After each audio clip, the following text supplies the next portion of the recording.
Popescu, Ethan Sky-Manjencic, Leonardo Saraval, and William Kim. Your top 20 on what should be a 31 kart grid if everybody back to Achilles Superco is ready, present, and correct. Let's take a look at them. Here they go around that final turn. They're going to send them to the middle lane, the gap between the two tram lines, as we look for green. And I think Palacio might have missed the cue, so he's going to go back to his tram line and not get a violation. But either way, they're going to give him the green. We're underway down to one, and man. Yeah, and through the barriers goes one. And somebody at the back just takes evasive action. The 755, William Kim, just thinks, nah, do you know what? Oh, there's an energy cart. That would be Kennedy off at the side of the circuit. And fair play, he was able to stay straight because that grass, well, the top part of it is green, the rest of it is mud. Check it out as they go through the infield for the first time. Lucas Palacio to Ashton Woon, and then a little gap back to theosalomao. Here's Cole Medeiros trying to get back forth. What a great start again for John Antonino Jr. This kid has been on the gas today. Great over-under there. P4 now for the MPG Kart Republic. And right behind, looking on, there's Thurmalaswamy up to 6th off the bat. See how the rest of the field files out as they come to put one lap in the books here for X30 Jr. Mind you, we believe Tristan Murphy on the scuffed rain tires, but he got really messed up here on this opening lap. He's going to drop, oh no, all the way to the bottom. I don't know what happened here to the Ryan Perry Motorsport driver outside of the top 20. He may have been the cart that went through the barrier. It looked like I was trying to decide whether it was a Speed Concepts graphics kit or an RPM graphics kit. It may have been the RPM graphics kit. Now it's interesting, Caleb Bieska is our eyes down in the pit lane on compound duty. Oh, and there's somebody off into the mud, and oh dear, that is an absolute shocker for that mechanic who's got to go and jet wash the go-kart afterwards. It looked like it was, let's have a little look there, you could just about see the number plate. The rest of it looks like a soda cart, just because it's orange with the clay-type mud that is all over this part of the world, I have to say. It looks like Emery Lyder's hair. Here we go, back to the front. Palacio pulling out a healthy advantage ahead of Salomao. Then Medeiros, Woon, Antonino. Again, one of the youngest drivers in the class, and yet still driving with a level of maturity that belies his young years. Now he looks to the inside, passes the number 795 of Ashton Woon in that MPG Motorsports machine. Behind him, Max Weiland on the Magic Kart also passes Woon, and Woon was very lucky there not to suffer the same fate as what I believe is his teammate. It was oh no, it was Thirumolasa Mawahi, who went onto the mud earlier on and caked that Speed Concepts Racing number 791 machine with mud. Ethan Sky-Manjencic is in 10th, and further down the order, William Kim has slipped back to 13th. William Vita is out of the race, I believe, in the number 713 J. Howard Development entry. So unfortunate for the Lionsville from Zionsville. Up at the front now, Salomao taking the fight to Medeiros. They're only 1.2 seconds behind Lucas Palacio.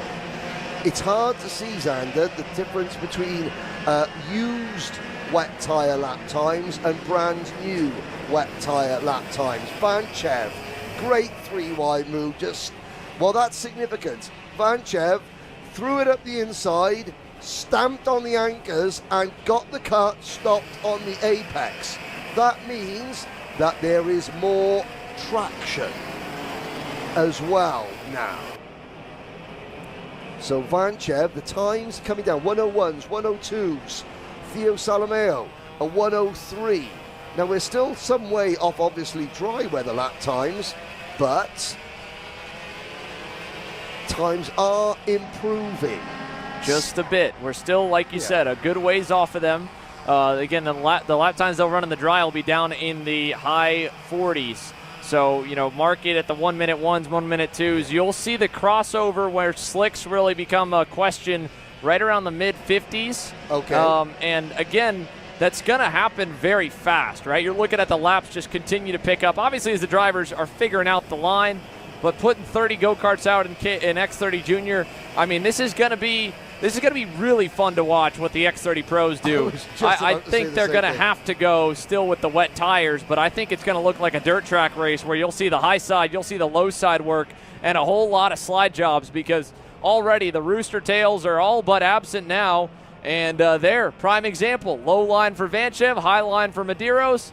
Vanchev's line turns out better. Medeiros tried it in one. The outside works better there, and that's going to change lap by lap, corner by corner. You got to constantly be searching for grip, trying things, pushing yourself past your comfort zone, and making runs at it if you want to have a shot to find speed and close in on the drivers in front. And to Alexander Vanchev's credit, last time by, even with that pass on Medeiros, 3.5 tenths, nearly 4 tenths better than the Kart Republic factory driver Lucas Palacio, who has grown up and developed at this place. Even though he lives a couple of states away, most of the development that he and his coach Martin Pierce were able to do during the pandemic were on track one-on-one sessions here at Trackhouse Motorplex. Alexander Vanchev, he's a Florida kid. The Romanian-American is based out of Orlando, Florida. He's used to weather like this, heat like this, humidity like this, but not at this specific racetrack. Although he's putting it to good use, that was another burner,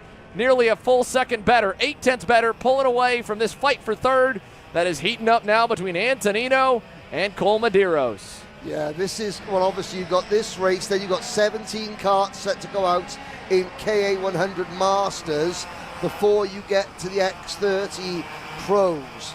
I've just put down, I think I may have a little prediction for what could happen in X30 Pro, but there's Vanchev to the inside of Palacio, and Vanchev, I wonder if he went for the sort of slightly scuffed tyres but a very wet setup, because he is able to get those tyres dug in to the tarmac with, the setup on his car. He really is able to get late on the brakes, get the car turned in without the back end stepping away.